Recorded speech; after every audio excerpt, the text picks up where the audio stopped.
আপনাদেরকে তৈরি করে দেখাবো একটা মজাদার মোহাব্বতের শরবত। আসলে নামটা খুবই কিন্তু ইন্টারেস্টেড একটা নাম, কিন্তু ট্রাস্ট মি এটা খেতে যে এত বেশি মজার। তো যাই হোক, চলে আসি মেন রেসিপিতে। এখানে হচ্ছে আমি জেলাটিনটা রেডি করে নিয়েছি।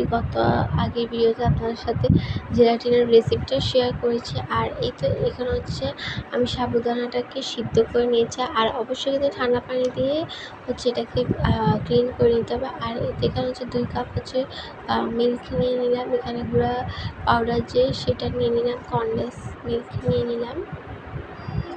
আর এই তো এখন হচ্ছে যেই জেলাটিনটা আছে সেটা হচ্ছে 30 মিনিট হচ্ছে আমি ফ্রিজে সেট আপ করার পর এখন হচ্ছে এটাকে আমি নামিয়ে নিলাম। আর এটা হচ্ছে দুধের সাথে এখন আমি রুয়াবজাটাকে হচ্ছে আমি দিয়ে দিব, আর সাথে হচ্ছে জেলাটিন দিয়ে দিব। আর এই তো তৈরি হয়ে গেল মজাদার শরবত।